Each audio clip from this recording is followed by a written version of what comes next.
এত কষ্ট কি করা যায়? আমি আর এত কষ্ট করতে পারবো না। মা আছে, মা দেখুক। তুমি চলে গেলি পরে আমার মায়ের গেলে আমি থাকবো করে, আর মা কি আমাকে একা টাইম দিতে পারবি? আমি ওসব তো দেখতে পারবো না কর। তুমি বউ, তুমি চলে যেতে পারো, আমি তো আমার পালা দিতে পারবো না, আমার পালাই লাগবে। আমার আর ধৈর্য কুলেছে না যে আপনার ছাওয়ালের পিছনে পিছনে আমি এত দেশ বিদেশে ঘুরে বেড়াবো। বহু সহ্য করেছি, আমি আর পারবো না। এই আপা, এই যে আপনার স্বামী অসুস্থ, আপনি এগুলো কি বলতেছেন? আপনি ওনাকে ফেলে রেখে চলে যাবেন? আমি অতি কষ্টে বলতেছি আপা, আমার মানে খুব কষ্ট। আমার স্বামী গুলি আমি এই যে ঘোরাফেরা করতেছি, এত কষ্ট করতেছি, আমার পেটে খাওয়া নাই, চোখে ঘুম নাই, খুব কষ্ট করতেছি, নাই টাকা পয়সা, আমি চিকিৎসা করব কিভাবে? আপা এটা আমার মনের কথা না আপা, এটা আমার মুখের কথা। আসলে আমার স্বামীকে আমি আসলে খুব ভালোবাসি, ভালোবাসি আমার স্বামীকে, আসলে আমি ভালোবাসি আমার স্বামীকে, আমি হারাতে চাই না।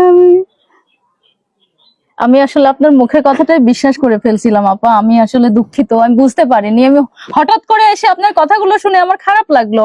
যেই মানুষটা আপনার জন্য এতদিন এত কিছু করলো, সেই মানুষটাকে যদি এখন এই অবস্থায় ছেড়ে যান, আপনি এইভাবে কাঁদছেন। প্রিয় দর্শক, স্ত্রীর এই কান্না কি কখনো মিথ্যা হতে পারে বলেন তো?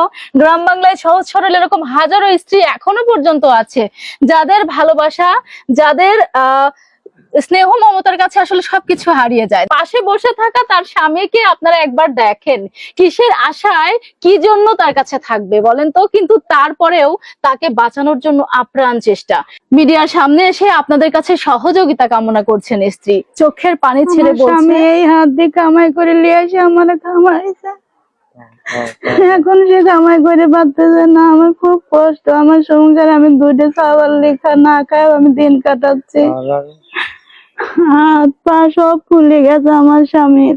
এই যে আপনার এক বোনের আহাজারি দেখেন, স্বামীর পায়ের আমার কাছে সংসারে একমাত্র কর্মদার খালি আমার স্বামী, তাছাড়া কেউ নাই। কাজ আমার স্বামী কতটা মাস ধরে পড়ে রয়েছে, আমার সংসারে একবারে অচল। ডাক্তার দেখান নাই আপা?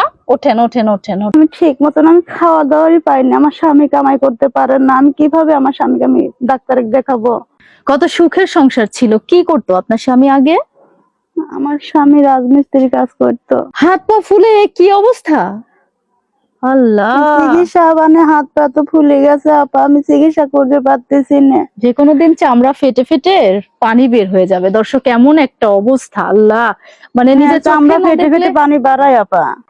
আমার স্বামী ছাড়া তো আমার কেউ নাই কো, একমাত্র আমার স্বামী আমার মাথার ছাতা।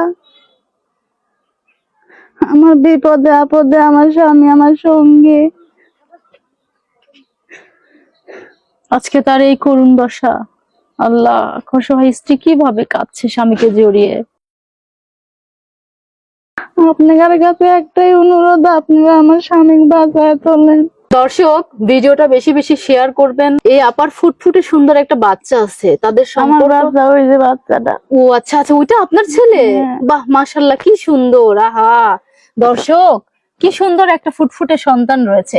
যাই হোক, ভিডিওটি দেখার পরে স্ক্রিনে দেওয়া নম্বরে সরাসরি যোগাযোগ করবেন, এই আপার সাথে কথা বলবেন, ভাইয়ের সঙ্গে কথা বলে নিশ্চিত হয়ে আপনারা যে যা পারেন ভাই, 2, 4, 10 টাকা 5 টাকা আপনাদের সামর্থ্য অনুযায়ী আপনারা পাঠাবেন, যাতে করে এই ভাই এই শেষ অন্তিম মুহূর্তে এসে কিছু ওষুধ খেতে পারে এবং সে যেন বেঁচে থাকার একটা নতুন করে আশা পেতে পারে।